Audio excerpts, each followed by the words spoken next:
we will open it up to questions and be able to address individuals' concerns and questions. Thank you.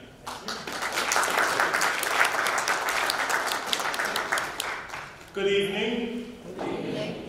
Tonight our goal is to share some information with you about our district, where we are, part of our journey, and what our district will look like moving forward. Before I do that, I want to take the time to make some introductions, because throughout our presentation this evening we are going to have different members of the cabinet who are responsible for certain parts of our organization speak to those slides. Our goal tonight, however, is not to talk to you all night, but to go through a brief presentation and then make this as interactive as possible so that you have an opportunity to ask questions that are either germane to your circumstances and situation or your particular community, or questions that we may not have addressed in our presentation. So I'll start with introductions by first introducing and acknowledging those board trustees that are present this evening, beginning with our board president, Wanda White, Adrian Saunders, Rosemary Jaros, and Melissa Munoz Patterson. And I don't think any other board trustees have entered since. And members of the staff that are present this evening include Deputy Superintendent Jeff Gorman, our district clerk, who is also responsible for public relations, Rick McCormick, our supervisor for buildings and grounds, who takes care of the maintenance of our facilities and is also overseeing our construction plan, Mr. Michael Felicio. Our Assistant Superintendent for Business and Finance is Ken Silver. And our Associate Superintendent for Curriculum and Instruction, Dr. Cletisha Walden. With us this evening is also the Building Administration from Pennington School, Mr. Dan Brady, who is our acting principal, and Mr. Weinberg, who is the acting assistant principal. The director of our Fine and Performing Arts program, and she also is the director of our Gifted and Talented program, and is currently serving as the principal of our Arts Magnet High School, Dr. Ellen Collins, and assistant principal, Andrea Thomas. I think I got everyone without a script. So why don't we begin? I really didn't want to talk from behind the podium, but I just want to make sure that everyone in the room can hear me. But I'll start by giving you a little information about where we are organizationally and how we got here. So I was hired in August of 2014, and the district was experiencing quite a bit of turmoil at the time.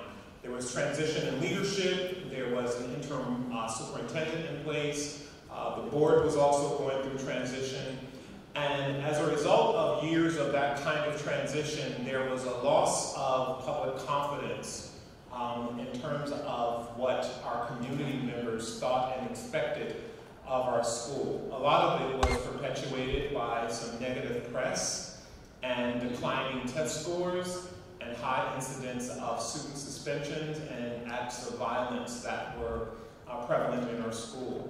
So we came in under a board that was committed to changing that landscape and creating a new Mount Vernon. So we were tasked with creating a plan or a vision that would help charter revamping Mount Vernon, and decided to call it a 2020 vision. 2020 recognizing that it was a vision, 2020 recognizing perfect vision, and 2020 being the year that we anticipated that at that time our plan would come to full fruition, and we are pretty much on target with that. So we have really taken some of the things that we think our success to date has been attributed to, has to do with stability in leadership. We've maintained a pretty consistent flow of administrators in the cabinet, and we have really worked from a common mindset about creating excellence, being fiscally responsible, and making certain that we were making the kinds of choices and decisions that would make our district attractive again and restore public confidence. So all the choices and decisions that we made were done with those goals in mind. The other thing that I think that has helped us tremendously is having continuity and uniformity with the board in terms of creating board and superintendent goals that were meshed. Most often, the superintendent has a set of goals and the board has a set of goals, and sometimes those goals don't necessarily parallel, and oftentimes creates, almost by default, this division or a separate agenda. We've been able, in the time that I've been in the district, to combine our board and superintendent goals so that we are working in unison to creating a better Mount Vernon. We've also been making certain that we make decisions that are consistently designed to improve student outcomes. So that means that we have to put resources in place that, of course, address the learning needs of our students. And I will share with you a quick overview of what the 2020 vision is, and then we'll get into the particulars about the creation of that 2020 vision. So the 2020 vision is centered around creating neighborhood schools. Research has been very consistent that the middle school philosophy across the country, not just in Mount Vernon, but particularly in Mount Vernon, the middle school concept has not been working. Children go through a transition when they get into the middle school, and oftentimes that transition is not managed well for students, and teachers often don't maintain the continuity of care because there's a disconnect between what happens at the elementary level, what happens at the middle school level, and then another transition when they leave middle school and go into high school. And it's even further perpetuated by division when those middle schools are operating from different kind of philosophical, educationally and philosophical standpoints. So we've created this vision that transitioned the middle school out and created neighborhood schools. When I first came into the district, one of the things that I did was conducted a series of interviews as part of my entry plan. And those interviews were just randomly selecting people from the community. People I had either heard about or met in my travels in Mount Vernon, or names that I was hearing pretty consistently, and I just sat down and asked people a series of questions. And one of the things that people really wanted to know was, how do we create neighborhood schools? Because they wanted to maintain the integrity of having that continuity of care in their neighborhoods. So once students started their kindergarten experience, they would be able to stay in the same school until they were in 8th grade or transitioning into high school, which is the same kind of configuration I grew up in, and I think I turned out okay. And then we wanted to put this emphasis on early learning by implementing full-day pre-K. To me, that is probably one of the best investments we can make because it closes the achievement gap, or gives us the opportunity to close the achievement gap by getting our earliest learners in a structured learning environment where they would have the opportunity to experience what it's like to interact and socialize with their peers, and having a research-based curriculum in place that was focused on enhancing literacy and mathematics skills very specifically, and helping us to identify those youngsters who needed additional supports by way of remediation. It also provided us an opportunity to identify those youngsters who were at the other end of the continuum, those who needed enrichment services, those who were more academically or socially advanced than some of their peers. And what better way to do that than by having a pre-K program in place that provided this opportunity for all of our students in the district. So that was part of the 2020 vision. The other part of the 2020 vision included creating theme-based high schools. One of the things that we've learned through educational research is that there are multiple pathways to success. And the traditional approach as we prepare our children for a global world and a changing economy is to make certain that we are not eliminating options for our children, but instead creating options that give them multiple pathways to success. So these three 3 theme-based high schools centered around fine performing arts, STEAM, which is science, technology, engineering, art, and mathematics, and then a career and technology education facility, which is currently Mount Vernon High School, where youngsters would have an opportunity to develop a skill in a particular trade, vocation, or career pathway. And that includes cosmetology, television production, graphic arts, barbering, just to name a few. And each year, we continue to add. We're also adding an international baccalaureate program to the Mount Vernon High School program because we want those students to also have academic rigor. When we talk about academic rigor, if I asked everyone in this room how would you define rigor, you would probably come up with about 20 different definitions of how to define rigor. But ultimately, rigor to us is making certain that children are being challenged to their fullest capacity, and that means that that instruction may need to be differentiated because rigor for each child will vary. So tonight, our goal is to highlight for some of you who are not, whose children are not in our school, what makes Mount Vernon an attractive place to be and why would I send my children here? And to those who are already in our school district, what do we plan to do to continue the path to success which we have already embarked upon? Pennington School in particular, and I selected Pennington School because I knew that's where most of the youngsters from the Fleetwood community ended up going to school.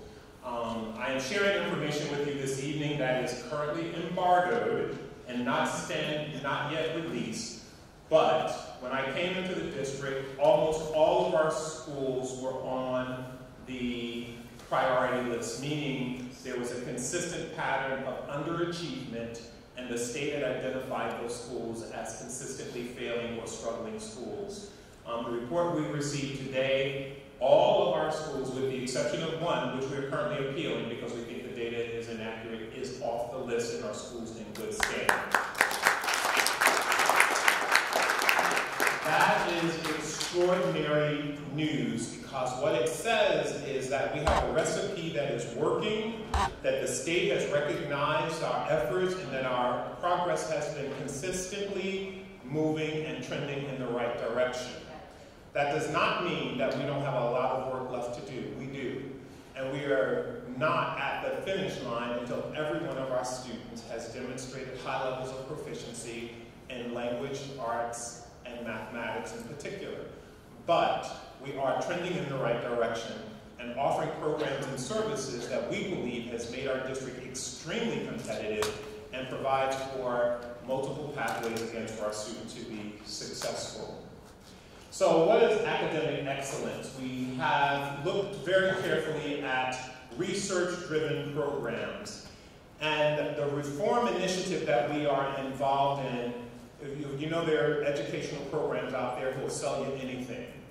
And what we've been doing is making certain that we don't just gravitate to every program that comes along, but rather look at the needs of our community and take bits and pieces of school reform initiatives and merge them together so that we have customized a school reform initiative that works for our school district. And that means making certain that we identify where every youngster is across the continuum of learning and developing very specific strategies designed to move those students across that continuum. So we have developed curriculum and programs that are designed specifically with that vision and those goals in mind. One of the things that we have identified is that there are youngsters in our district who are indeed gifted and talented, and those youngsters had not been identified. We knew that there were youngsters who may not have been able to demonstrate their giftedness in a traditional assessment, and we decided that we would offer various ways of assessing students to determine their giftedness. And I'm going to step aside while Dr. Collins comes up, and she can talk to you a little more about our Gifted and Talented program, how students are identified, and where we are with that endeavor right now. But I will say that we have been amazed at the number of students that have been assessed and determined to be gifted and eligible for this program. Dr. Collins.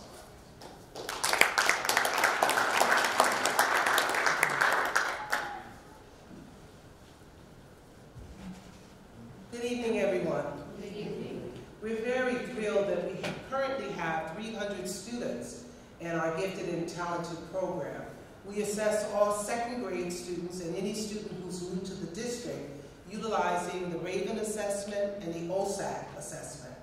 Students are pulled out once a day for 1 hour with a trained and certified gifted and talented teacher. And the reality of gifted and talented education is that you can't always identify who's gifted. So it's not simply that you have a bright student or a student who's very interested in education. Sometimes they think outside of the box. And so the very first assessment that we use to identify the children is a nonverbal assessment. That means they simply look at shapes, puzzles, pictures, and they figure out the patterns. After they earn a certain score on that exam, then we move on to the OSAT exam.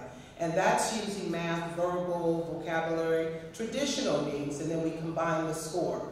The students must place in the 95th percentile, combined with the combination of the two scores.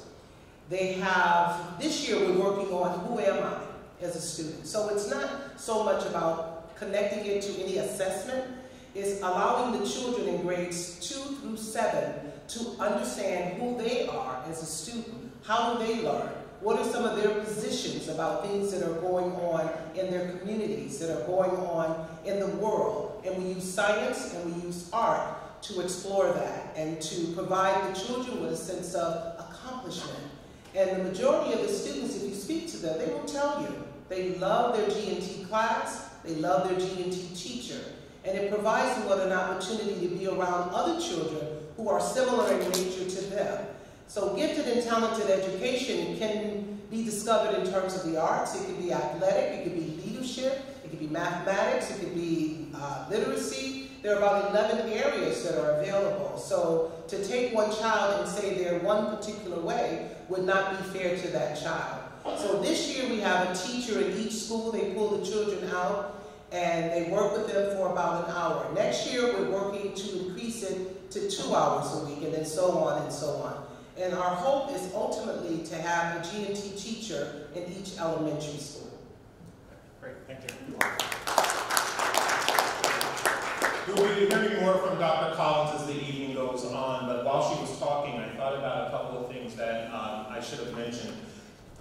So when we talk about those issues that we inherited as a new administration, it included things like dealing with behavior, helping our students understand how to respect diversity, recognizing that there is a large dichotomy in our district in terms of our demographics, not just racially, but socioeconomically, and students' exposure to art and culture and history and those things that we believe make well-minded, civic-minded students who are able to function in a democratic society.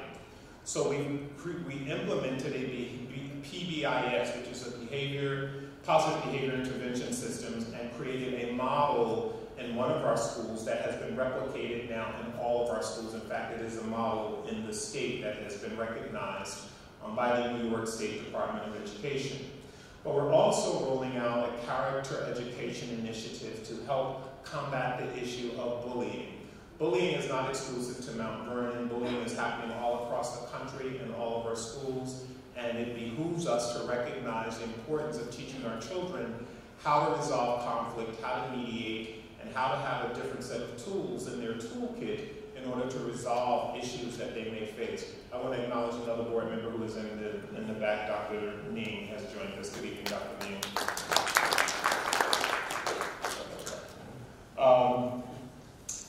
And our curriculum has been one that is developmentally responsive, meaning that not every program and every initiative in the district is designed for every student.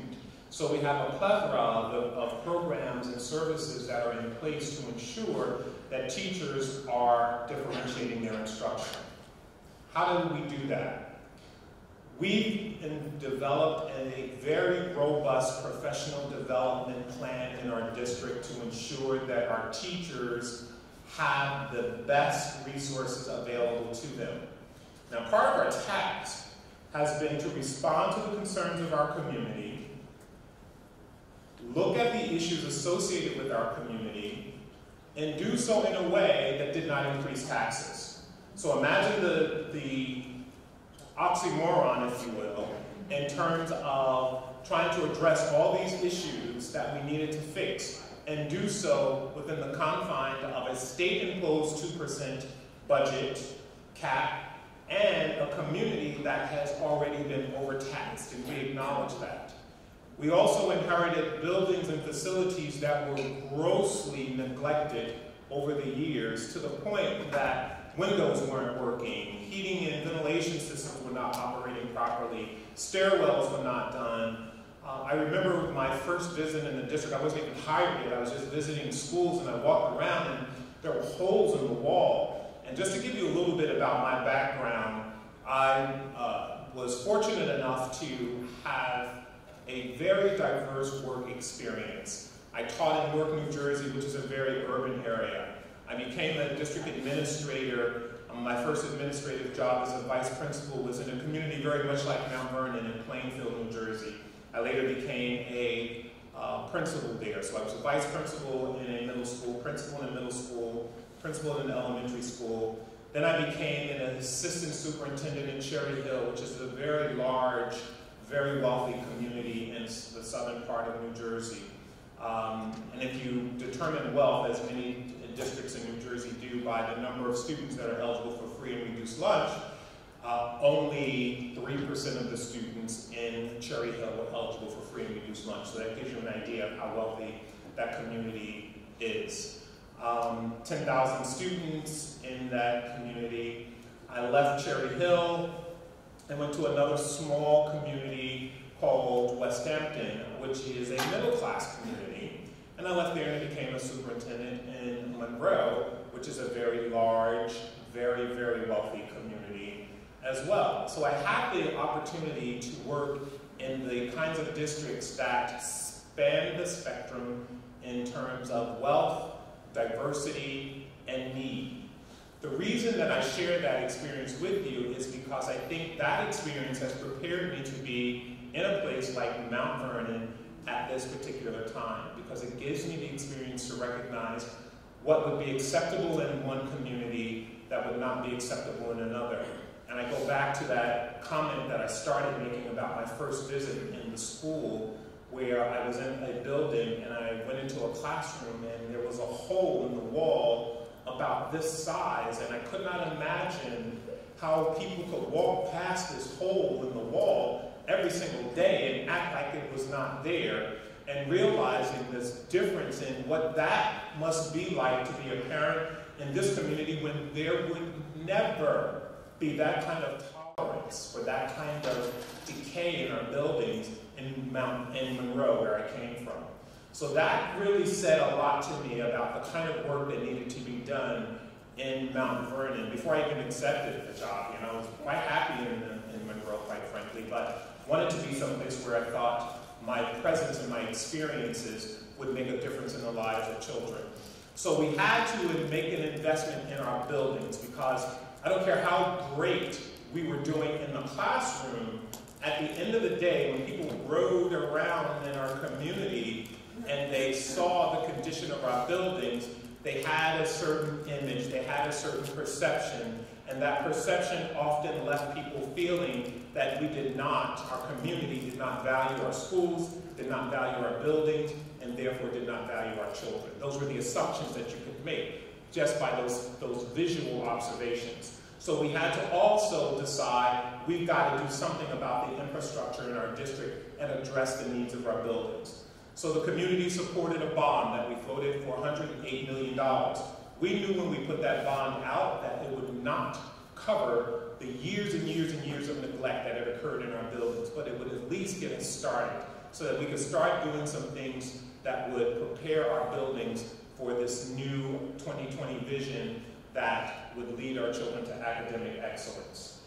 In doing so, we looked at a fiscal plan. How could we accomplish this and maintain the concerns that we were hearing from our community and our constituents about the tax rate?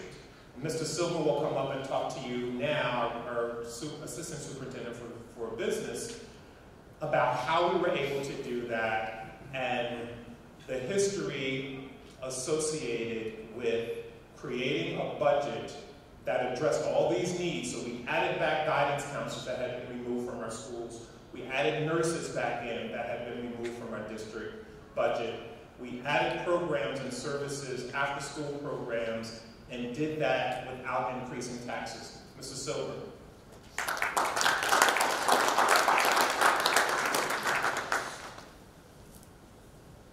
Good evening. Dr. Hamilton mentioned most of the things I was going to say to start. He didn't mention that we put music programs back in all the schools that had been missing, and he didn't expand on that we have been sharing nurses and guidance counselors. In an elementary school, part of the day would not have a nurse until we all got here 5 years ago. So I wanted to tell you about our bond, which was first passed in 2016, was then repurposed in 2017, and we have now done a major amount of construction and renovation of this $108 million. The community has trusted us to invest in our infrastructure.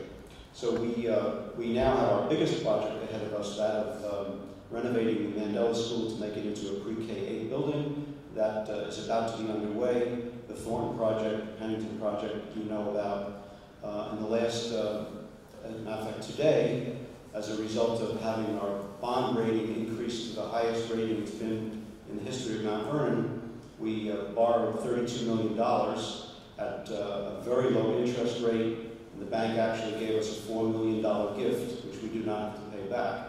There were 13 bidders to try to invest in Mount Vernon's future, and we feel that that's a big difference from the way things used to be. I'd also like to mention that we had our $45 million energy performance contract, where we got all new windows and doors at Mount Vernon High School.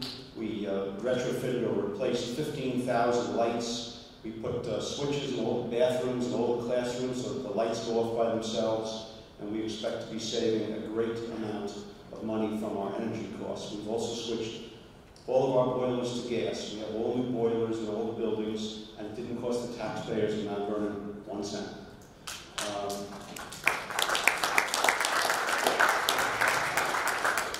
And that, I have to say, was from the collaboration of our entire administrative team and the community, of course, that supported this project.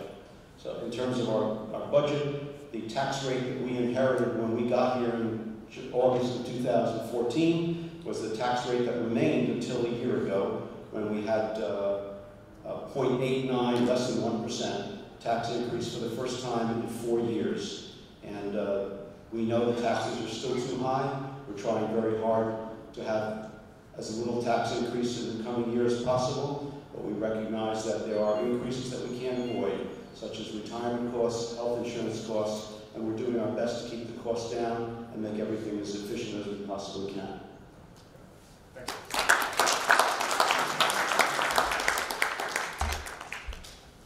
So clearly we're very proud of our district and the work that we're doing, and I'm going to move quickly through the rest of these slides so that I can entertain very specific questions that you may have as you consider whether or not you want to entrust this administration with your most precious commodities, and that is your children. One of the other things that we did is we started recognizing that we had to make our district more attractive for the best and brightest teachers. And we could not turn around and offer the kind of financial incentives that many of our competitive districts were doing. But what we could do was have a clear understanding about what our expectations were and how we recruited staff. So we provided a retirement incentive for 3 consecutive years. Now that did not mean that all of our retirement teachers were teachers who needed to go and that they were bad teachers. It didn't mean that at all. It means that it was giving us an opportunity to replace some of those high-paid teachers and recruiting newer teachers who had experiences with the most recent educational research at a lower rate and get a bigger bang for our buck. It did, however, also help us weed out some teachers who had reached a point in their career cycle where they were not embracing new pedagogy and willing to implement those strategies that we knew were going to reach the kinds of results that would help to make our district more competitive. That also helped us to generate some of the kinds of results that we've been able to garner over the last 4+ years. I already talked about the theme-based high school, so I won't elaborate on that anymore. And now let's talk a little bit about our curriculum and our technology. And I'm going to ask Dr. Gorman to come up and talk to you about technology and what we are doing in technology, because as we anticipate the future of education, our biggest challenge as educators is understanding that we have to prepare our children for a world that we don't even know what the expectations will be. It will not be enough that children are just literate and that they are able to computate. Students will need to be able to access information by the use of technology. We will have to prepare them for jobs that don't yet exist. We have to prepare them for a world that is so rapidly changing that the traditional methods of teaching and learning are not going to be sufficient in order to get our students to that point. Mr. Dr. Gorman. Good evening, everyone. So I feel like archaic doing a PowerPoint with you guys because it really is a 20th century skill, and we're well into our 21st century already. So Dr. Hamilton and I are part of a national association called the AASA, and part of that, a branch of that has been a digital consortium that I've been part of over the last 4 years. And through that consortium, I'm with a network of like-minded superintendents that have looked at best practices across the United States. We've gone to Park City, Utah, Napa Valley, Avon, Ohio, Pennsylvania, St. Louis this year, and we've seen some incredible practices. So along that path, we started seeing best practices and how they might fit in Mount Vernon. And so one of our strong partnerships that we've made a connection with has been Discovery Education. And if you've heard some of the buzz, it's going to keep on coming because Discovery has been one of the most responsive partners we've ever had. They have helped us with incredible curriculum writing and STEM education. And we've moved that STEM education down to our elementary schools, so we're preparing kids for our STEAM Academy. Our STEAM Academy is rolling out a one-to-one initiative with laptops for all students, and they'll be receiving them next year. And so we're trying to extend the school day because we want to make our kids college and career ready. So when you see all of those best practice research-based programs that Dr. Hamilton was talking about, like Envision's Mathematics, which is a differentiated mathematics program, and through formative assessments, different kids get different assignments. And so we're differentiating for the needs of individual learning. There's another path, a trend that we're very current on, called personalized learning. And in personalized learning, kids make choices about their learning. And so through that, we are engaged in ongoing professional development, which lasts not only through superintendent's conference days. Tomorrow will be the last of our half-day year-long series with our teachers. It's a half-day for teachers. And what they've done is they've learned new practices, they've tried them out, and they've tracked the data associated with, say, does this work in a change of practice? Then they've reflected on that best practice and come back and learn some more strategies. So we are really, we know that the way of the future, or it's not the way of the future, it's the way of now. And traditionally, schools are 50 years behind society. We are trying to be current with societal norms and needs. And so we are trying to blend learning, and blended learning means some of it is face-to-face, but some of it is online. Some of it is video-based. Anything in our mind that you can ask Siri and get an answer for, we shouldn't really be teaching in the schools per se, but we should be taking that information and applying it and sharing it and creating new content. So that is the future and the path of digital learning. Face-to-face will never go away, nor should it. We should be here interacting with you, but it would be nice if we could interact with experts throughout the United States and throughout the globe, connect with classrooms, and share like experiences in different cultures and needs. So the possibilities are really exponential, and we're very committed to that.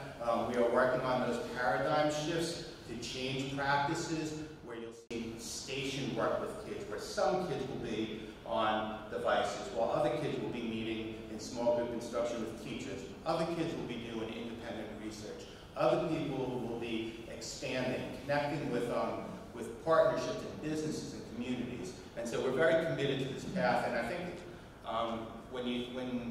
when I listen to Dr. Hamilton, we've been a partnership for close to 12 years, myself and Dr. Hamilton. The one thing that is consistent is our commitment to children and their needs, and that consistent leadership really permeates our work because we're both committed to that. So the content here is fluid from us because it's not a PowerPoint presentation, it's our true belief system. And I think it says a lot when you talk about a leadership team that has been in place together for close to 5 years and has no intention of leaving soon, to the best of my knowledge. And that commitment to the kids and the path, that's when real change occurs, because all research will tell you that change occurs 5 to 7 years, and not when you change and pick new programs and do different things and the flavor of the day. It's that commitment to deep implementation. Awesome. I'm moving a little faster because I think we're doing too much talking and I want to get to some of your specific questions. But it is important for you to know where we are and how we got here. We're not here to sell you an old Cadillac. We're here to let you know that we are using best practices to revolutionize education and create opportunities for children that will prepare them for a new world. I'm going to ask Mr. Policio to come up and talk specifically about the renovations that are going on in our district, but I'm going to ask him to limit his comments to specifically Pennington, the classroom additions at Pennington, the playground at Pennington, the status of the fields at Pennington, and then we're going to talk a little bit about what we've been able to do with the arts. We have found a tremendous cadre of students who are exceptionally gifted in the arts, and our recruitment of Dr. Collins as a director of our art and music program has been a find that has put Mount Vernon on the map in terms of some of the best performances you will see anywhere akin to Broadway. Mr. Policio, and then Dr. Collins will follow. Good evening, everybody. Good evening. So mine is a little more simple. I'm not going to use pedagogy or continuum or any of those. I'm going to talk about some fields and some brick and some mortar. Pennington has a 23,000 square foot addition that everyone in the area has been seeing going up. It's going to have 12 classrooms, a new cafeteria, a new science room, state of the art. We're upgrading infrastructure, new pre-K room, new kindergarten. As far as the fields are concerned, it's a glorious time there. There's going to be a competitive softball field, a soccer field, 2 new playgrounds that'll be age appropriate from pre-K all the way up to the 8th grade. So that is just indicative of how the district as a whole is going under Dr. Hamilton's leadership.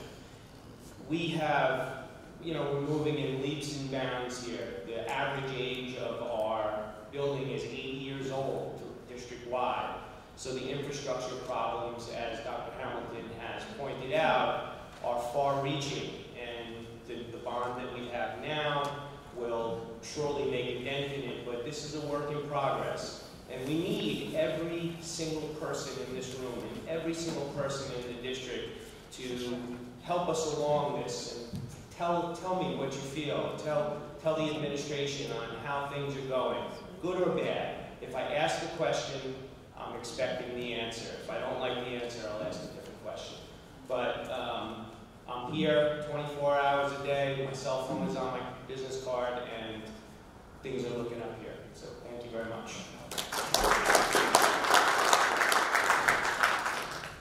Dr. Collins is extremely experienced with the arts, fine and performing arts in particular, and we have attracted some extraordinary children whose performances have been stellar. And you need to pause and acknowledge another board trustee, Mr. Micah McCohen, who has entered the room. Good to see you, Micah. Good evening again. It's such a pleasure. We have arts and music in all of the elementary, middle school, and high schools. We also have a performing and visual arts magnet school, which is a secondary school. So it really starts with the 6th grade, and it goes all the way up until the 12th grade. This year we have students in grades 6 through 10. So students express an interest. They have a passion in the arts. They'll say, I'm a musician, I'm an artist, I'm an actor, a dancer. And they audition, and they come in, and they perform, and they are that. They're an actor, they're a dancer, a musician, and a visual artist. They take a sequence in the arts, starting in the 6th grade, where they have their arts major every day of the week. They take master classes, they take field trips, they go to the museums, to Broadway. We have guest artists who come into the school and offer master classes. So they get to work with the experts in the field. And these are the children, the majority of which that have said, I want to be an artist. You also have the children in the school who are studying the arts, but they still want to be a doctor, or a lawyer, or a teacher, or a school principal. They have other aspirations as well. So what the arts serve to do is it works with the entire child, the whole child, it nurtures the whole child, and it gives them an opportunity to work with colleagues who are, or peers who are like-minded. And they work very, very hard. We have showcases, we produce shows. We've done The Lion King, where we had over 4,000 people attend that production, so much so we had to do an encore. We produced The Color Purple, Dreamgirls, Your Good Man Charlie Brown, Suzico, Raisin, I'm sure I'm forgetting something, The Wiz. And we'll be revisiting The Wiz when we open our new auditorium. So now we will have students who have actually trained in the arts who just want to turn it out and excite you and make you very proud to be a citizen in Mount Vernon. Not really. You're good. That's good? You're good. You're all right. I want to spend a few minutes talking about some of our data, and Dr. Walden is our data guru. So we're going to look at some of our patterns of achievement. And while we celebrate, so this is the challenge that I have. We want to celebrate and acknowledge the hard work of our teachers, and this progress has been gradual but consistent, and those are the kinds of changes that are sustainable over time. However, we still have a long way to go. We still have a large number of students that we have to provide differentiated instruction to and make certain that we close that achievement gap. That achievement gap isn't just about where children are academically, but it's also about where they are socially, which is why the support of these early childhood programs, character education, and positive behavior intervention services are key. Now, we do have a cadre of students whose experiences and exposure to trauma cause them to display certain behaviors that are disruptive to our classrooms. And I would be disingenuous if I did not take a moment to talk to you very specifically about the youngsters in our district whose learning needs are very, very grave. So when you look at what it costs us to educate a child, oftentimes you look at our per pupil expenditures and you say, well, why is it costing so much more to educate a child in Mount Vernon than it does a child in New Rochelle or White Plains? And that's because some of our youngsters have such specific learning needs that in order for us to provide them with the kinds of programs and services that they need, many of our youngsters, 10% of our students represent students from homeless situations. So imagine what it's like to come to school and not know whether or not you're going to have a meal when you get home, not know whether or not your water is going to be running or whether or not mom and dad is going to be there. And you're sitting next to a youngster who has the complement of a two-family home and parents who are going to sit down with them and help them. It's not like the parents are keeping all their good kids home and sending us everybody else. They're sending us everything they've got, and we've got to work with every child that comes into our district. So our goal is to make certain that we are meeting the needs of all of our students, regardless of where they are on that continuum. And that means that there are some students in our district who require special services and special programs. We have to identify who those children are, identify what those needs are, and then deal with this other issue that we have in our community that centers around apathy and parents sometimes just not having the time. Doesn't mean they don't care. And I want to be very clear about that. So when you have a PTA meeting at one school and that auditorium is packed, and you have a PTA meeting at another school and you have the same 4 or 5 parents, you walk away and we sometimes make these judgments about parents because they're not there, not recognizing that they are sometimes dealing with such significant issues that they don't have time to be at the school.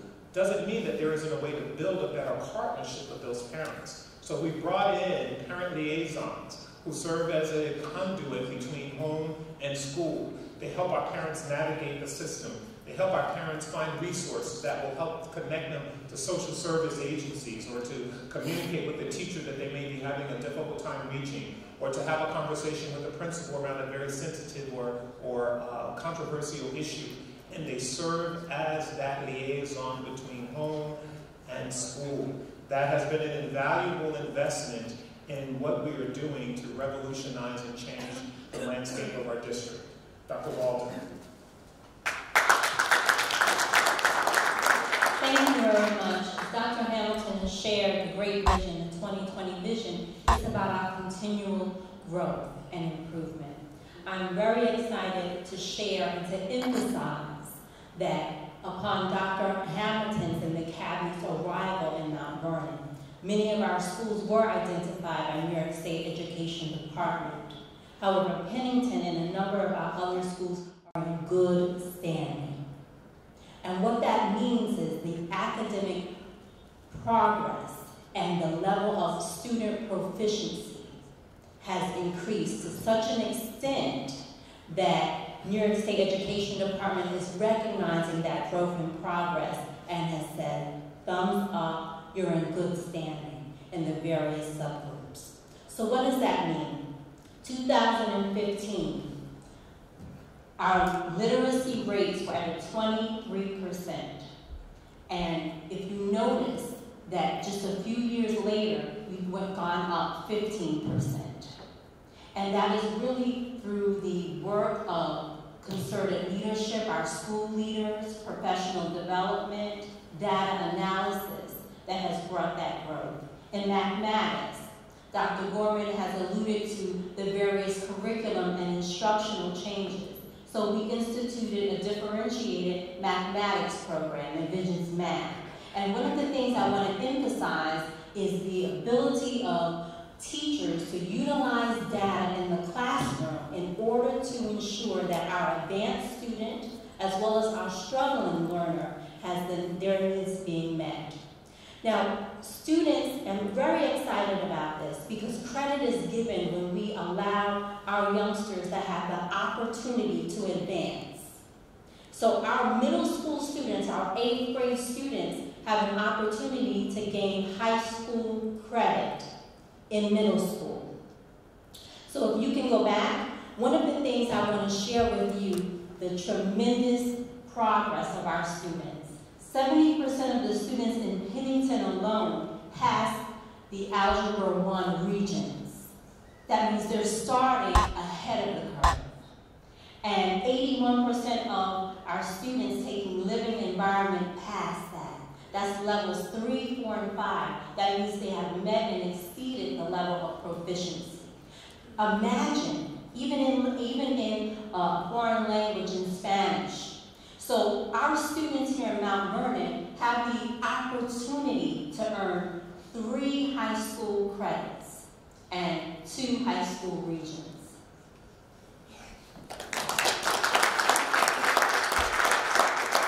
Why is that significant? When students go into high school already having high school credits, that means that they now have room on their schedule to take advanced level courses that gives them college credits. So when they gain those college credits in high school, that means, one, their opportunity for admission increases. It means, two, that they're better candidates. And three, those are credits that parents don't have to pay for once those kids get into college. So our kids are not just being eligible for academic scholarships and being more competitive for those college seats, but it also means that they are getting into four-year colleges with greater frequency and finishing college with greater frequency.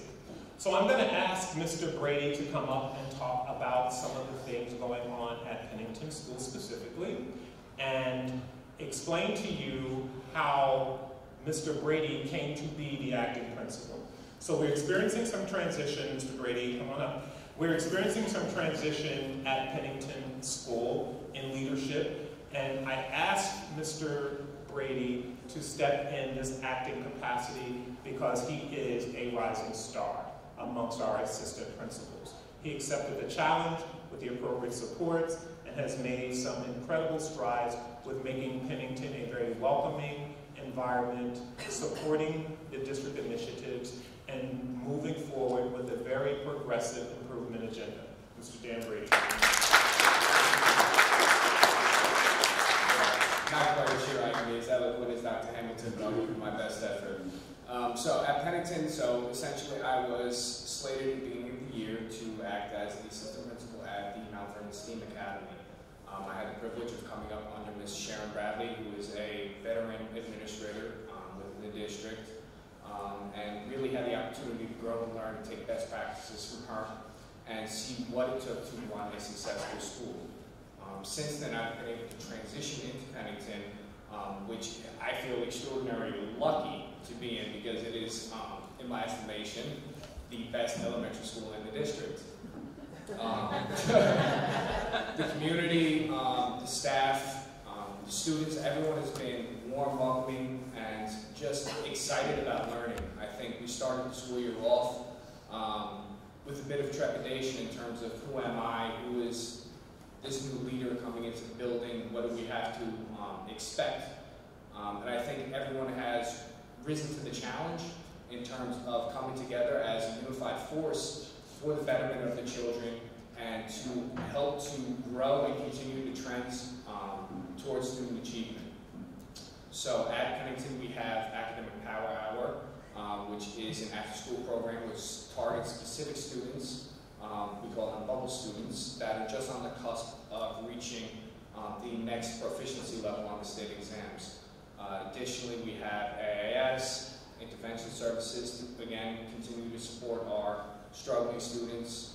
We have a social worker, a school counselor. I come from the philosophy of educating the whole student, so really addressing the myriad of issues that our students face on a day-to-day basis. While we have a pre-K to 8 model, we come in with a variety of social, emotional, and developmental challenges that each student faces and that are unique to each student. So with the team, especially I think the faculty, Ms. Weinberg is the assistant principal, and our support staff, we've really been able to target the students academically, push them to achieve greater, as well as address some of the issues that help to provide some clarification on developmental challenges that they might be facing as young adults. Additionally, we are moving, so I'm, of course, got some training in the STEAM with partnership with Discovery Education. So we've encouraged, I believe we have 5 or 6 teachers now undergoing professional development with STEM Connects, so we can start to bring some of those STEAM pedagogical developments into the school. I'm sorry, keep looking at you. But really just trying to incorporate everything so that we can push our students to become 21st century learners, incorporate technology, as well as get them to think outside of the box. So I've been extremely fortunate, A, for the opportunity, and B, to be placed in such a wonderful school with wonderful teachers, wonderful kids, and a wonderful community. So thank you.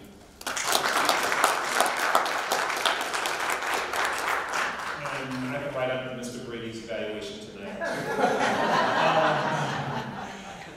The other thing that I want to share with you that I know is on your radar is where are we going? What's next? We are in the final stages of the bond. Projects are coming near completion. And so what's next? We have an overcrowded situation in our elementary schools. Our high schools are not overcrowded. Our elementary schools are overcrowded. That's why we went with the addition on Pennington School, for example. And there is a plan to create a neighborhood school, which is currently the known as the Mandela building, that will be facing a renovation and a conversion into a pre-K-8 building. There's new construction going on in Mount Vernon, and it would be irresponsible of us as administrators not to recognize the future needs of our district. It would be very easy to maintain status quo and keep trucking along as we are. But the fact of the matter is we have a fiduciary responsibility to make sure that we are being good stewards over the dollars that are being allocated to this $108 million bond, but also recognizing that if we do not create seats for the growth that our community is experiencing, we will have significant problems down the line. The district will experience a redistricting effort. So what does that mean? That means when Pennington comes online, which we anticipate hopefully will be around January, we will begin to transition some students that are in classrooms now that are not designed to be full classrooms at Pennington into these new rooms. Then we will start to look at which students from Pennington, Lincoln, Holmes, and Traphagen will be transitioned into different schools. What will most likely happen, Lincoln is one of our most overcrowded schools. We will begin to shift district lines so that Pennington School will likely inherit some Lincoln students and some Traphagen students. In addition to the overcrowded situation, we have to create the space for our 7-8 students, grade 7 and 8 students, so that they can be in their neighborhood schools. In order to do that, we have to reposition and relocate some of our students. So we're looking at a plan that would be as minimally invasive as possible, because when you use the word redistricting, people start to panic.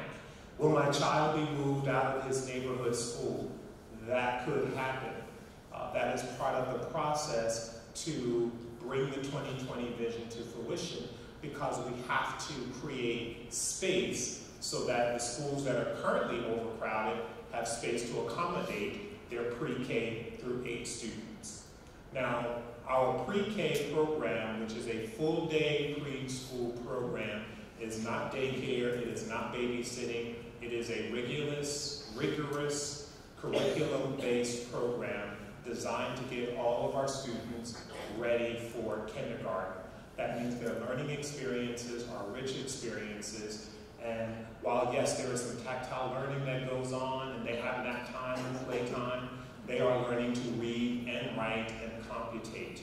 That gives us the opportunity to close that gap so that as we expand to these pre-K-8 programs, the need for remediation gets smaller and smaller and smaller, because we're providing all of our students with a rigorous entree into a competitive academic program. And none of this would be possible without the support of the board. And I have to say, I enjoy a fabulous relationship with my board of trustees, and I'm not saying it because they're here. If it was not true, people who know me know I don't say things that I'm not willing to repeat, and I don't misrepresent. I have a board that has been nothing but supportive of this 2020 vision, working together to make sure that we have what works for our community. Oftentimes, I get criticism that it looks like the board rubber stamps what the superintendent says. So that's the elephant in the room that I want to take a moment to address. And it's not that the board rubber stamps everything I say. That doesn't happen. That's not the case at all. I invest the time with talking to each board member every time there is an issue, every time there's a resolution, so that they, 1, understand the issue, 2, that I adequately provide evidence that that's what they're asking for, and 3, that I can substantiate what I'm requesting or asking them to support.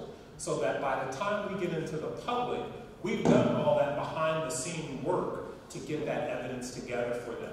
That's how this vision has come to fruition almost seamlessly.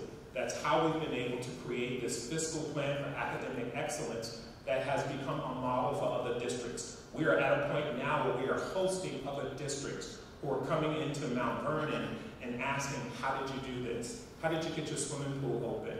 How do you maintain the kinds of programs? How did you bring back the kind of programs that were cut over the years and do so without piercing the state-imposed spending cap? It happens by recognizing how to be frugal and responsible with money.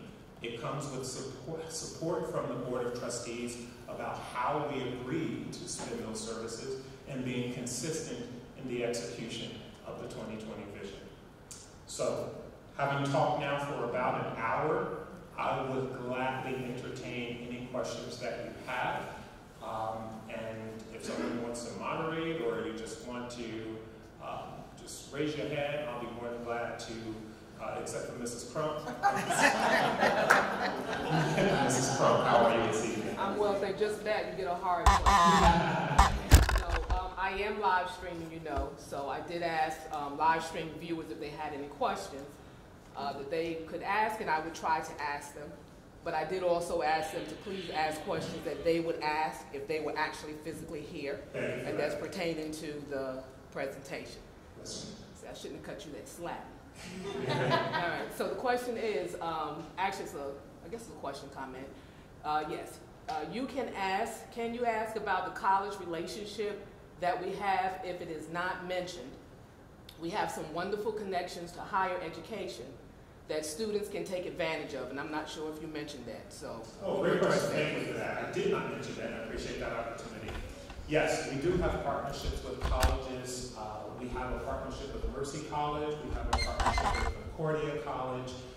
We're looking at developing a relationship with Lincoln Tech for those students who are in a career technology program at Mount Vernon High School. And we're also looking at partnering with, and of course we have a partnership with Westchester Community College. And what these partnerships do is, one, they provide additional resources for some of our students who may be taking courses at the high school level, and we want to make sure that those courses match their college admission criteria. And the other part of that partnership is professional development for some of our teachers. So we are encouraging our teachers to get advanced degrees and multiple certifications. So in order to do that, there's a cost associated with that with our teachers. So these partnerships offer our teachers a discounted tuition rate to make certain that they are pursuing advanced studies. Because one of the things that we want to ensure is that when our students have their middle school experience within their pre-K-8 buildings, that those teachers have specialized instruction for that middle school program. So even though we have a pre-K-8 configuration, we want teachers to be certified in math, we want them to be certified in science, we want them to have a degree of specialization that ensures that our students are in fact getting ready for a rigorous high school program. Thank you. You're welcome. Other questions? Yes?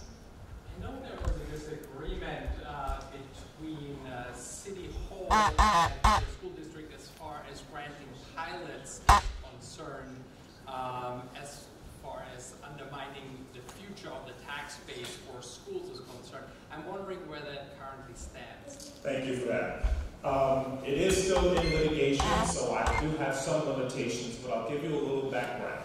So essentially what was happening was the city was providing pilot agreements, which is payment in lieu of taxes, to a lot of the developers. And what that meant was it encouraged builders to come into our community and build programs without having the responsibility of contributing to the tax base. So ultimately, for lack of a better way to explain it, you have a pie, and all of us share equally in the division of that pie.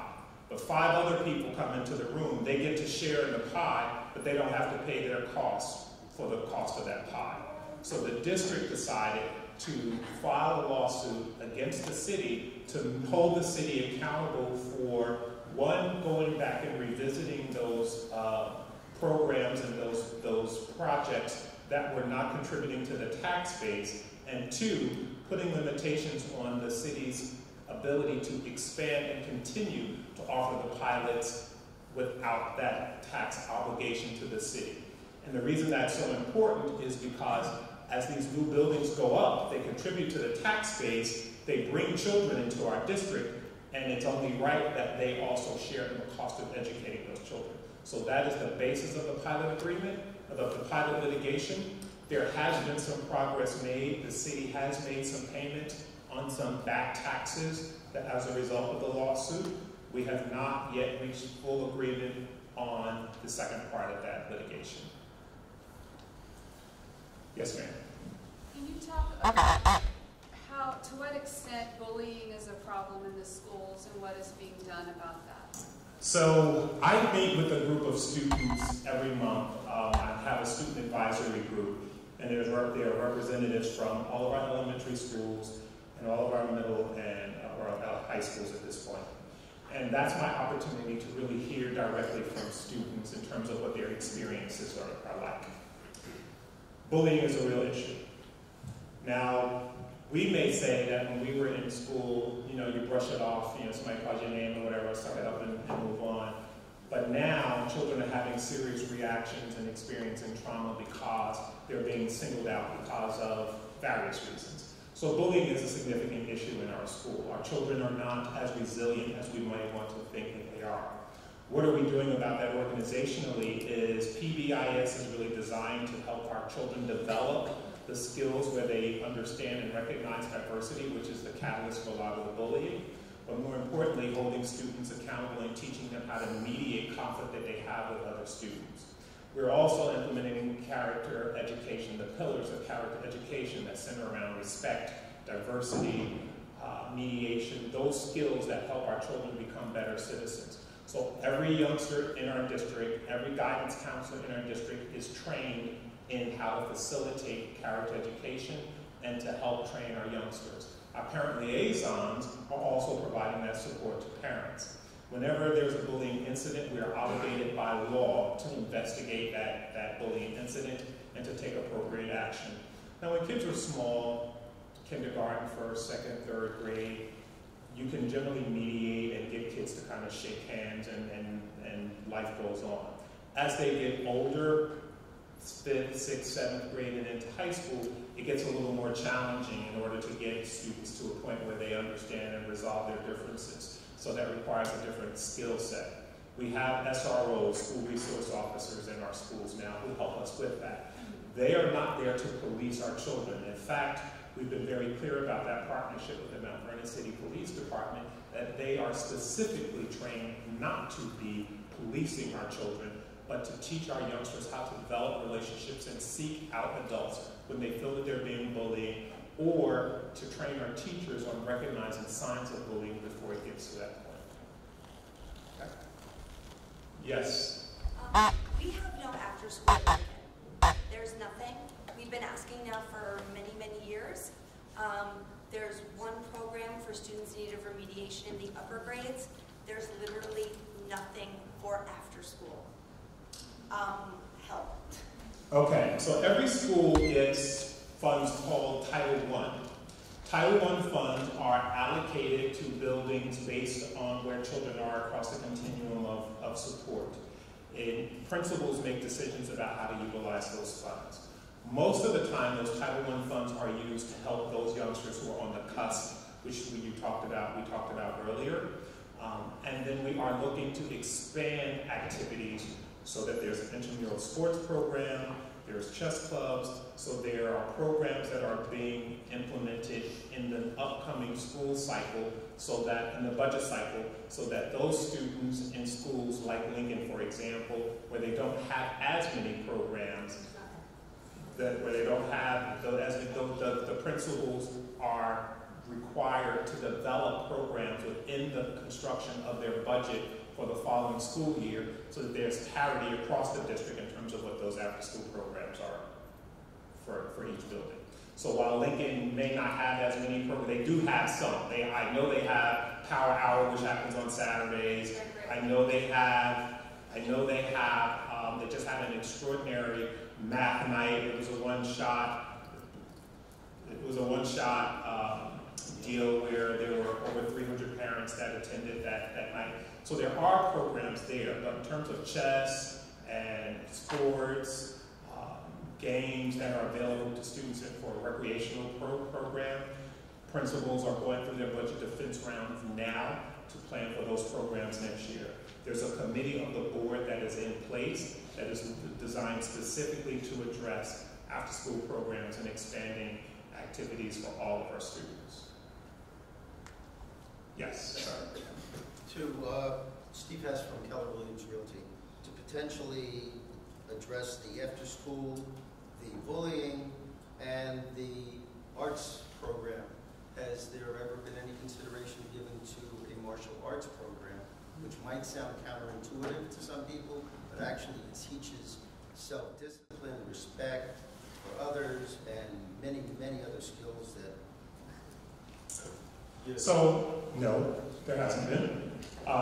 And one of the things that we've done was to really survey our students to find out what programs are they interested in being a part of. Martial arts did not make the list correctly, but we asked our students what are they interested in. They listed things like they wanted basketball, they wanted chess, they wanted, what were some of the other things? Dance, they wanted more dance opportunities, all those sorts of even considered. So no, students did not raise that, and it has not been on our radar. No. They may not have considered it, and it's probably worth considering from the administration's point of view. And if it was exposed and presented to the children, you might be surprised at the feedback that you would get. That may be true, and I think it's also important for it. I don't want to dismiss that idea at all. Please don't take this that way. But I do also want us to keep in mind that we can't do it all. We have a lot that we have to make up for just to create parity with our district in comparison to some of those other districts. So while martial arts may be a great idea, I don't have any martial arts experience, so I'll have to trust the experts on the validity of it. I'm doing it over 30 years, and I could recommend a couple of local instructors that may be interested in doing an after-school program or something contiguous. I would certainly be open to that if there was interest. Yes. Yes. As much as good. Hi, good evening. Good evening. So, I believe it was last year, a survey was sent out by the Recreation Department from the Mayor's office asking what the community wanted in their schools for after-school programs. And I filled that out, and I did put martial arts because my son used to do karate. So this school year, Trapegan, which my son attends, started an after-school program.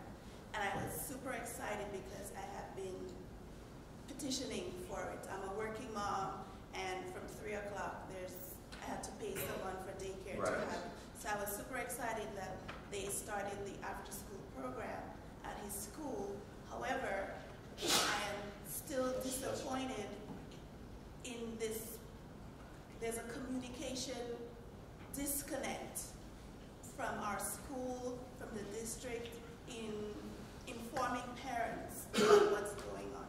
I happened to find out about the program from another parent who used to send her kid to the Pennington after-school program, a Trapegan parent. There was no communication from our school ever about the program. We had to call, go to the recreation department on our own. The school had no information. We can't pay for the program at school. It's super inconvenient. The second session just started this Monday. Again, no communication came. So my fear is that parents want the after-school program, but it's not, the information is not getting to us. So my concern is, my question to you is, what methods do you have in place to communicate to parents that information? There seems to be a disconnect between the district, the school, or the recreation department. Great question. And I think that we should seek out partners in our community to bring programs like the after-school, the martial arts program. There are people who provide the services we could partner with and bring different programs to our kids during that time after the semester. So thank you for that. One of the other things that didn't mention that parents communicated to me when I did my entry plan into the district was before care and after care. There were no services that were available to them. So we've actually started doing some research and looking at a program that would come in and provide that at cost to parents who need before care and after care. That's one thing. The other piece is our communication. There is a gap in our communication because there are parents who readily access our website, who go on Facebook and get information, who get the robocalls consistently, but there's still a pocket of parents that we're not reaching who do not access information that way. Oftentimes when the city, and we do have a partnership with the city and the recreation department where they use our facilities at no cost most of the time for programs that they offer to our students for recreational purposes. And the flyers or the circulation about that information get approved by my office, and then they are generally backpacked with students to communicate that. So one of the things that we've been working on with Reverend Morton, who is the Commissioner of Recreation, is how do we improve our partnership so that we can get that information out more consistently and create a directory or a portal, if you will, where all that information is working. So we are working on that, not just in terms of what's available from a recreational standpoint, but how we communicate the happenings in each of our buildings. We do it on a district level, we do the quarterly newsletter, but one of the things that we will begin doing this year, in the beginning of 2019, is building principals who will be responsible for creating their own newsletters that go out to their parents. And some of our schools do this. It's not a requirement, but we are going to now require that our principals communicate to their constituents what they need to highlight in their building, so that Pennington School gets to brand its own school, Trapphagen School gets to brand its own school in terms of what they want their parents to know, how to access information, who to contact if they have questions or concerns. So we recognize that communication is something that we have to improve on. We do have a plan in place. We just talked at our last board meeting about a communication, revamping our communication strategies so that we are doing a better job about reaching those folks who generally are not accessing our information appropriately or accurately. Yes, sir. I saw another hand over here. So I follow the Mount Vernon School District Facebook. I joined Twitter just for that. I follow Pennington School's information, but one area of communication that I think could use substantial renovation is the Mount Vernon School District's website. I really think this is your first impression into the Mount Vernon School District, and I think it's lacking. I spend a lot of time looking for information on there, way more time than I actually have, and it can be a little frustrating. And I think how great would it be if every school had an active website that was updated, or if there was a section that said after school care and there was information about various programs at different schools. If you could partner with different, maybe, Fancy Feet and a martial arts school, and just think about even just the advertisement, the revenue that it would bring to those schools, and maybe discounts that could be offered to parents just because we're able to promote it appropriately. So I'm wondering what plans there are to perhaps improve the functionality of the website. We're always looking at improving our website. As a matter of fact, the website that's up is a relatively new template that we purchased 2 years ago? 2 years ago now, so that it just went through a massive upgrade. Right now, our board policy does not allow for us to sell advertising space to businesses and companies. We've been looking at whether or not we wanted to get into that, or what the pluses and minuses are, and what the governmental regulations are about that, and how we would manage that if we chose to do that. But even just, as this woman pointed out, just to advertise city programs that are already in place, rec center programs, Absolutely. or just so that there is, and just be able to follow a direct path from drop downs to information that is current. My son is in pre-K, when I wanted to find information about registration, up until like maybe a week before registration happened, there was nothing. To even say, coming soon something, Gotcha. it's just not user friendly. Okay, I appreciate your feedback. And we'll definitely, Rick McCormick is our public relations person, so he's going to take your criticism very seriously, because I'm going to remind him about that when I finish the evaluation. Yes, sir. I'll try to bring through a few quick questions. I actually am a product of Mount Vernon High School from the late 70s. We used to have an automotive shop and a wood shop. Does that still exist? Automotive shop is in place. The wood shop, we are currently, I have a meeting scheduled next week to talk about enhancing our wood shop and updating it. But the automotive program is alive and well, and children are ecstatic about being in that program. In fact, we've actually had to add another section. The pool is reopened, is it not? The pool is open. As was mentioned before, to promote some of that to the community, somebody just mentioned to me yesterday they thought it was still closed. No, the pool is open. We had a challenge with retaining lifeguards after the summer, so there was a gap in service. We're actually hiring a certified PE teacher that's going to be on the next board agenda, as a matter of fact, because we will start teaching swimming as part of the PE course. So in addition to basketball and volleyball and the other sports that children get in their PE classes, swimming will be a part of that. So that resolution will actually be on the next board agenda. Great. The redistricting you mentioned is a great concern to us as realtors to properly represent and not misrepresent what is coming. So please, to the public in general, at least to the realtors, so we know how to properly advise our clients coming in the community and not give them some incorrect. So we've invested in software that literally gives us the opportunity to identify, we can move the cursor on the computer and it'll tell us, if you move the line here, you'll capture 30 kids. Or you move the line here, you'll capture 40 kids. And what we're looking at is how do we maintain the balance in the composition of our schools? How do we make provisions for siblings, for instance, who whose siblings may have attended one school and the parents want them to continue in that same pathway, and we don't want to disrupt that. And then we have to look at hazardous roads. Since we do not provide transportation, we want to make certain that we are not asking kids to cross roads that are hazardous, and then partnering with the city about additional crossing guards. So I don't have a complete answer to that because we're still experimenting. I know, totally understood. So we don't misrepresent, and also not that there's too much disarray where people might just bypass and say, "Oh, they're in disarray. We're not even going to mess with that." Just speak frankly. We're dealing with it. There's going to be a redistricting. So yeah, well, I guess you'll. And I will actually. I've done two, and I will do another chat and two just with realtors. So they can ask those kinds of questions and they can walk away with a brag book so that when you entertain prospective buyers or sellers, you can have the information about our school district and what we're doing germane to making our district more attractive. Yes, sir.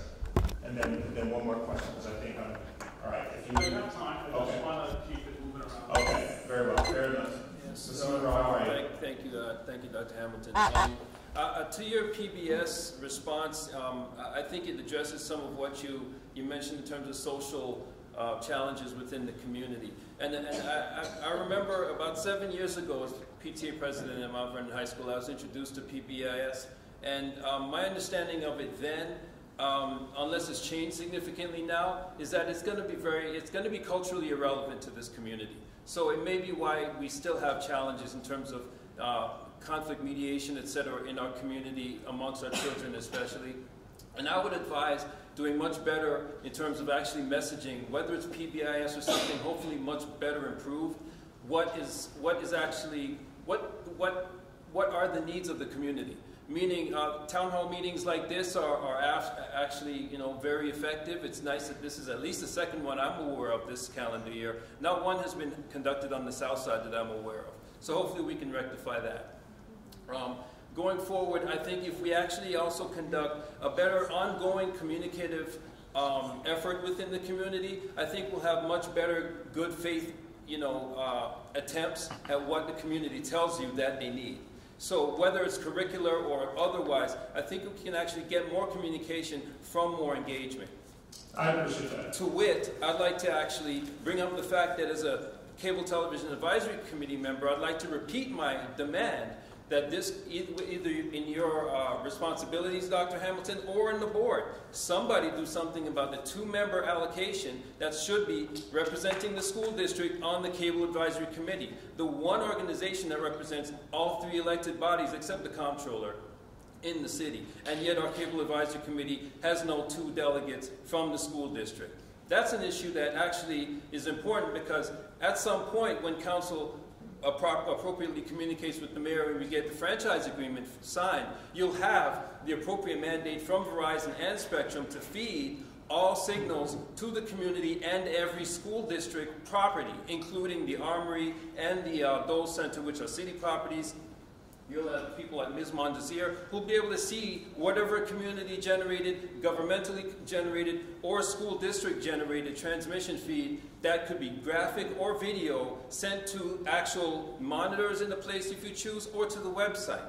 So, and by the way, it's budgeted by the franchise agreement, not by taxes, not by district budgetary concerns. So please address these things. I want to know, frankly, leaving tonight, why it has not happened. I've been asking for 6 months. Trustee McCowan was the only trustee that's addressed it, and unfortunately I haven't heard from him in at least 4 months. There's been some discrepancy about that franchise agreement and that partnership in terms of what responsibilities rest on the school district, what responsibilities rest with Verizon and Spectrum, and what responsibilities rest with the city. That's been an ongoing issue that I've been, quite frankly, trying to gnaw away with since I've been in the district. That's one issue. The second issue is we did have representation, and the 2 people who represented the district, one of which withdrew from that committee for whatever reason, and I'm not really sure why, and it wouldn't be appropriate if I did to even share it in this venue, but she withdrew from that committee. So there is still a learning curve around what the expectations are for that franchise agreement and the cable station.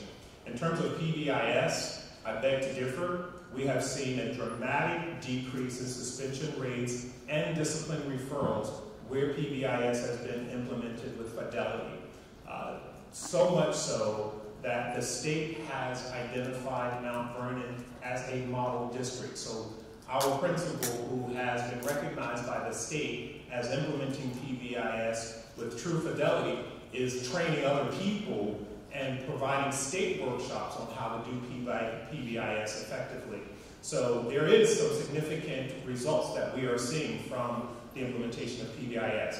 At the secondary level, I may be inclined to agree with you in terms of how it is implemented at the secondary level, because PBIS isn't researched well enough at the secondary level to identify the kinds of skills and strategies necessary to change the behavior of youngsters who are at that developmental stage of life. Could I interject? If I could, I'd like to challenge that again.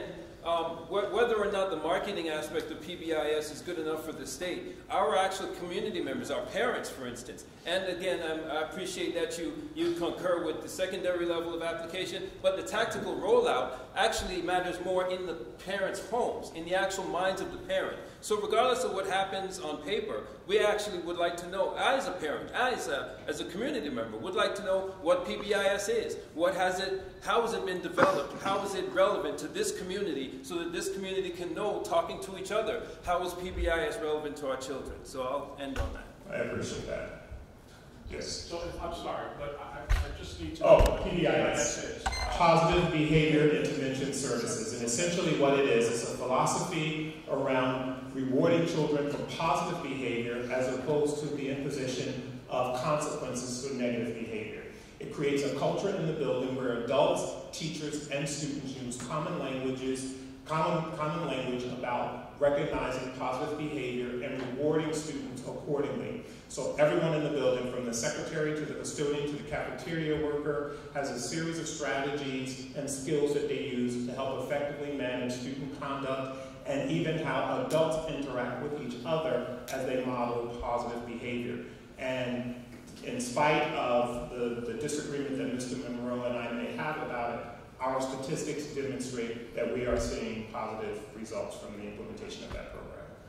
That's all I had. Yes, ma'am. Hi, my name is Michelle Rayo. I am the current PTA president at Pennington. So I have to just give a little plug first that if you do not belong to your local PTA, please join, because although it's a parent-teacher association, it's an advocacy group for our children and for our students and our school district. You can join online on the New York State website, nyspta.org. Click on Become a Member, put in your zip code, find your local school, so you do not need to fill out paperwork, come see me and drop off checks. You can do it right from your computer or your phone. That's my plug. I do have a question. One might be more, you might have an answer to one more readily than the other. My first question is talking about the sports fields and seeing what's happening at Pennington. Are there going to be any organized sports being brought into the elementary and middle school level for after school, like teams, because we don't currently have any at that level at Pennington, or I'm not sure if we do on any of the other schools. I'm going to ask Dr. Gorman to make his way over here so I can wet my whistle. And then my second question is, a couple of your presentations talked about stability and stable leadership. Any chance that the acting is going to be removed sooner than later from our From Pennington? From Pennington, from the title of our current administration and staff. We want to keep them. Both of them. That's a tough one, right? Because which I said one might be more, exactly. might be able to answer one more readily than the other. I'm going to take that one because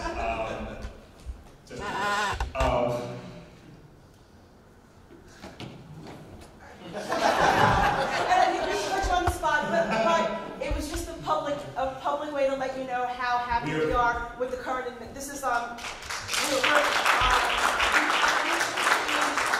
past 3 years, and right now the general feedback is that the parents are very happy, the students are very happy with the current leadership at Pennington and with the direction that it's going in. I have been receiving very positive feedback by way of emails, phone calls, meeting people at Fairway about their experiences at Pennington School and the current leadership, and it does not go unnoticed. We are currently working on a succession plan for Pennington School, and that's really all I can say right now because it is a personnel matter, and I don't want to in any way breach anybody's confidentiality, but I fully hear, acknowledge, and understand that Pennington is very happy with the current leadership, and I am responsive to the requests of our community. And so that should be additional evidence towards Dan's rating tonight. Just to get it, it's too easy. Just give you some feedback. So last year the board committed to a student club committee and it's turned into a student activity committee. We tried last year to get some continuity among all our elementary schools for student programs. One of the things that we've had through a lot of conversations is that programs after school-wise work when people are passionate about them and vested in it. So if I'm an avid chess player, I would be, as a teacher, I would be likely to really get children to come with us. So at the budget defense rounds that we've been having with all of our schools, we have told principals specifically for next year to budget for up to 2 co-curricular clubs in the fall and in the spring, up to 8 sessions, 16 hours, and they are, based on the feedback of their community, they can, and their interest, they can have after-school clubs. As far as interscholastic sports are concerned, we made a move to start bringing them back, but transportation became a major factor of kids traveling to different schools. And so today, just today, I spoke to Mr. Gregory and Mr. Semino, and what we're trying to roll out is we're trying to roll out not so much an interscholastic middle school program, but an interdistrict program where school will play against school. And we'll have like a basketball league within our district. So it'll be Pennington against Graham or whatever, and all those combinations. And working with Trustee Williams in his ideas about mascots and marketing and banners and building that enthusiasm in the schools. What we found, because we had made a financial commitment to bring back interscholastic sports to the middle levels, but they haven't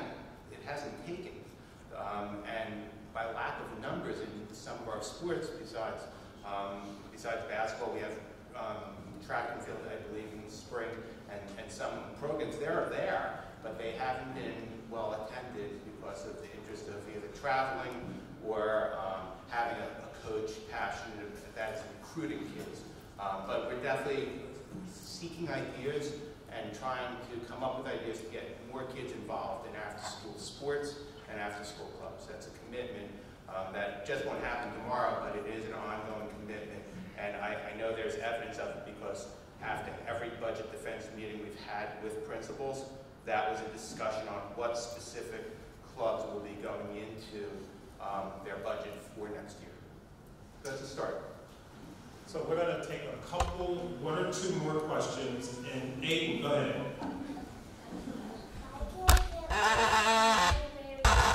And my name is Aiden. Say that again. My name is Aiden. Why can't I get books from my library anymore? You can't get books from your library anymore? Why is that? I don't know. Well, I'm going to have to find out for you, Aiden, okay? Yes. Hi. My name is Janine Fertil. My son has a gifted teacher program, and whenever he's being pulled out of essential classes. First, he's being pulled out of math class. So after math, he would have to go back, and after Atlas, he would have to go back and find out what happened in class. And so now he's being pulled out of social studies. So now 3 times a week. So now he has to go back and find out what happened in social studies. When I was in middle school, we had the choice of having electives. So we would pick different activities we wanted to do. And our middle schoolers now, they're all, first of all, they're all jam-packed in one class together. And they just move throughout the day amongst each other. And I'm like, that's not really the middle school experience. And so will there be, you know, I'm not sure if this is my first year in middle school in the Mount Vernon district, you know, in the future, will there be a point where they get to select electives like music, or if they want to do a gifted and talented class, or even like home economics that I know we don't have in our So we have, there's 2 approaches. One is a push-in model, and one is a pull-out model. Push-in model is where the gifted and talented teacher comes into the classroom and works with those youngsters in small group instruction. And a pull-out model, which is the model you just referenced, is where the gifted and talented teacher pulls those students out. And there's research that supports both methods. In any event, those youngsters that are identified are gifted and talented, our grades are expected to meet a different expectation. And the demands are more on those youngsters because at some point, even if the teacher is doing a push-in approach, they're going to be missing the instruction that's going on inside the classroom. We also looked at a model where that would be added at the end of the day, but that comes, of course, that comes with an additional cost because then you have to pay teachers to do that. Yes? When you say it comes at an additional cost, when, like I said, when I was in school, we had teachers that stayed and they would do like drama clubs, they would do chess clubs, and the teachers would actually be actively involved with these kids even after school hours. It seems like in the district, once 3 o'clock comes around, everyone's gone. And our teachers have a negotiated agreement that defines their work day. And of course, you have those teachers who recognize that when the bell rings doesn't mean that I get to leave, and they're there to provide students with supports. There is non-student contact time in the teacher's contract, and then there is non-contact student time in the contract where teachers are available for additional help. So I would encourage you, if you were finding that your child needs access to his or her teacher after hours within that contractual time, you should really be having that conversation with your family liaison to help you navigate that, or with the building principal. Yes? Unfortunately, I don't think we have a parent liaison. We do. She's here. You do? She's right here.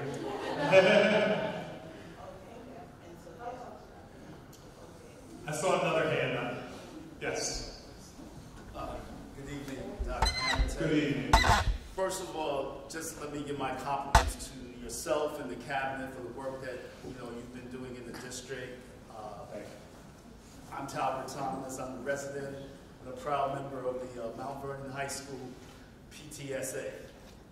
I don't have a child in school, but I'm telling community residents you need to be engaged. And with that, I'd like to ask the board members, at the last couple of meetings, I knew there was some conversation about board members getting out into the community and possibly adopting a school. And I just, if one of you could speak about the progress of that being done, if that's something that will come to fruition, is it still a pipe dream at this point in time? Our board president, Rhonda White. All of our trustees, all 9 of us, have adopted 2 schools per person. Some of us only have 1. I have Columbus. Michael, you have... Did the assignments go out this week? It's just happened. Oh, it just happened. But all trustees have adopted 2 schools, at least 2 schools. So all the principals have been notified who their trustee is, so that all they have to do is contact the principal. Right. So I'm going to take one more question, and then I'm going to close out with a final statement, if I may. Yes, ma'am. I have 2 questions. One, Ms. Collins talked about the field trips and some of the extracurricular kind of enhancement that the students are getting, which sounds great. Is that district-wide? Is there something on field trips? Because I don't feel like all the students, does that come from the principal? Does that come from a district budget? Is that parents supposed to be putting together? It's the vision of the principal. So principals have to decide what it is they want for their individual schools. Because I have the Performing and Visual Arts School, I know that it's important that they get out to museums and theater and all of that. We're working with our G&T kids. They get to also, so the children who are in the Gifted and Talented program have an opportunity to go on trips as well. So that's all 11 elementary schools. But really, I think it's how you connect it. I believe the STEAM Academy is working on trips to science museums and technology firms and that sort of. But all schools should be working on it, because I don't think it's fair to our kids where me as a parent, I take my kids out on the weekend, I bring them to museums, I bring them to whatever I feel can enhance their education. But there are kids who parents don't have the opportunity to take them. And if you go on one field trip at the end of the year, how do you bring that back into the classroom? So we are almost finished with our budget defense round. In every principal's budget is money allocated for field trips. Now they can choose how they do that, and which grades and which classrooms they want to do that, but there is money in every building principal's budget to support field trips. So please communicate with your building principal about those field trip experiences and find out what the building principal's plans are relative to how they utilize those funds. Some of the money that's there will either pay for admission or transportation. Some it'll pay for both. And then there's always some funds available for students whose parents may not be able to afford to send them on the trip with allocated funds to supplement those opportunities for those students as well. So in close. So before your closing statement, yes. One less significant. I'm going to ask my question first. Oh, I'm sorry. I don't mind. And I'm going to take the privilege of presidency right now. Absolutely. To just do that. So I did notice when you were speaking and showing the numbers about Pennington for literacy and mathematics and the numbers where they were and where they've gone to. But I have to admit I'm not impressed by 34 or 33%. So where does that sit compared to high-performing schools within the county? Where does that sit with where other schools in the district are performing? And what's the plan to get it to a number that would be something that would make parents feel like I need to send my kid to Pennington? Great question, and I attempted to address that in saying it's hard to boast about that progress when there's still so much more to be done. But at the same time, we can't minimize the effort that it took to get from where we were to where we are. There's a process that we use called managing for results. So in terms of what is the plan, there's a process used called managing for results, MFR. And what that is designed to do very specifically is to identify what every youngster is with academically in language arts, mathematics in particular, and to develop a plan for where the teacher anticipates that youngster to be at the end of the year. I have those conversations with the building principals in terms of what is your plan, what are your strategies, and what supports and resources do you need in order to accomplish that. The benchmark assessments that we use, formatively and summatively, help determine whether or not we're on track with those youngsters based on those strategies that the teachers have used. So the formula that you see that has gotten us from where we were to where we are is the same formula we will continue to use. And the further along the continuum we are to excellence, the more challenging that will become, and we acknowledge that. So the budget process reflects the kinds of resources that will be necessary to challenge our teachers, to continue to train them, and to make sure that we are providing students with the connection between what is being taught, how it's being taught, and how it's being assessed. In terms of where we rank with other schools in the district and at the state level, Dr. Walden is our data guru. So keeping in mind, come to the mic, please. Thank you.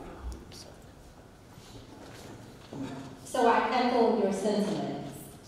Really, our mantra is for every student, every day in every classroom, we expect excellence. Keeping in mind that that growth rate is significant, and understanding that in terms of comparison, our New York State average right now is about 45% in ELA and mathematics. So when you put it into context, we are trending in the right direction, and we are just a little under that of the New York State average. Keeping in mind that when you look at Mount Vernon City School District and the Big Five, we have exceeded a number of the Big Five, and Big Five being Rochester and Syracuse, right? So keeping that in mind, we are echoing your sentiments, right? It's never enough because we expect the excellence for all of our students, but we are certainly trending in the right direction. So one more question relative to comparison. What are the numbers in high-performing districts, whether it be Bronxville, Scarsdale? What do their numbers look like? I can certainly get back to you with that. I will tell you though, when you look at, say, other school districts that have the same demographics that we do in Mount Vernon, very similar. But I can give you, if you want to do a comparison of some of the other districts, certainly I'll give you my card and have no problem. And one last question. What grade level is that? That's the testing grades 3 through 8. So it's both of those combined? Yes. Correct. Thank All you. students.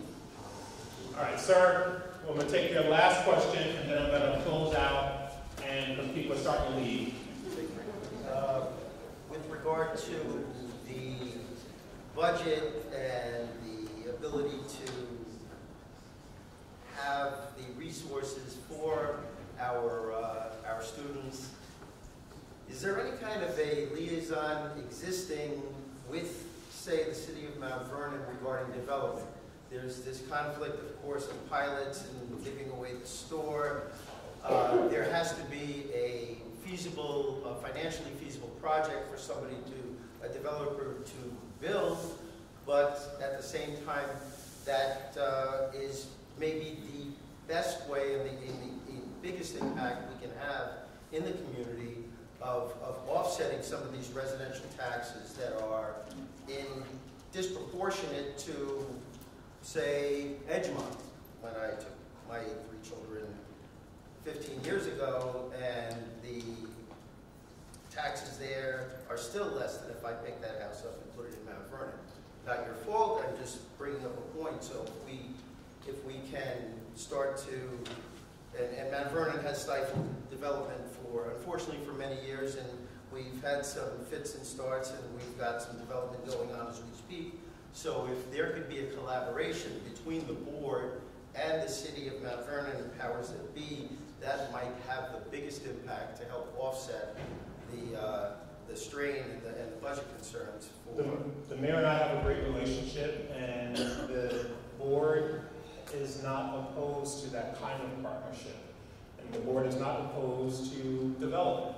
The board is opposed to development where people are not contributing to the tax base when they are generating children that will populate our schools and our classrooms. So that's the basis of the lawsuit.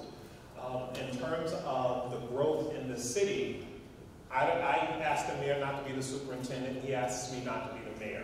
So I'm not going to comment on that because I'm not entirely sure what the plans are for the development of the city. I can tell you that we do know that there is significant growth planned for our community, and from an educational perspective, we have to make certain that the infrastructure as it relates to providing educational services for those students is in place. And that's what the 2020 vision is about, and that's why we are planning the next part. What happens after 2020 when some of these buildings will be brought online? Some of these buildings are already inhabited, and we have already started to see students coming into the district. We've also started to see students returning from the charter schools and some of our private and public, private and parochial schools. So we recognize that people are being double taxed when they send children to their private schools. And that is the purpose of our coming together this evening, to encourage you to recognize the work that's going on in our district and the value that your dollars have in terms of creating the kinds of results that make Mount Vernon an attractive place to be. There could not be a better time to be a part of Mount Vernon. The fact that children have an opportunity to select what kind of high school they want to go to and what they want to specialize in, and to recognize that we're creating multiple pathways for children to not just get into college, but to earn scholarships and increase their employability once they get out of high school. There couldn't be a better time to be a student in Mount Vernon. We're very serious about educating children. We're very serious about being responsible about how dollars are spent, and we have the evidence to show that we have a recipe that's working. And it's not just because we're here bragging about what we're doing, because we know we have a lot to do, but we do know that there is sound educational research rooted in everything that we're doing, and that is why we're seeing the progress that we're seeing. So I can't thank you enough for coming out tonight. Toward that end, just one last thing that potentially I suspect for the board members on the renovations and the extensions that you're doing. Are we trying, if possible, to keep those bids for windows, doors, and the contractors that are doing this work infeasible within Mount Vernon, because that's a win-win also? We have posted several opportunities to keep the money for these contractors in Mount Vernon. They have to be responsible. They have to come in with the appropriate bonds and the appropriate insurance in order to be eligible to participate in the process. But we're certainly open to hiring Mount Vernon businesses to do this work, because we'd like to keep the money here. I do need to plug an event this Saturday. We're having our annual holiday event. We have a celebrity guest reader who reads the night before Christmas every year. But more importantly, it's not just about bringing our community together for the holiday, which is very festive, but it's also about making sure that we're supporting those members of our community who may not be as fortunate as some of us. So in lieu of an admission, we're asking people to bring an unwrapped toy, a coat, hat, gloves, scarves, and that's your price of admission to the spectacular holiday evening Saturday at Mount Vernon High School at 7 o'clock. Thank you so much. If you have additional questions that I haven't answered, or if you have questions for our cabinet, please feel free to shoot us an email or reach out to your family liaison, and we'll be sure to get back to you for your answer. Thank you very much for hosting us this evening. And to all my board members who are out this evening, thank you so much for being here as well. And I appreciate you. For those of you who I will not see Saturday, have a festive holiday season.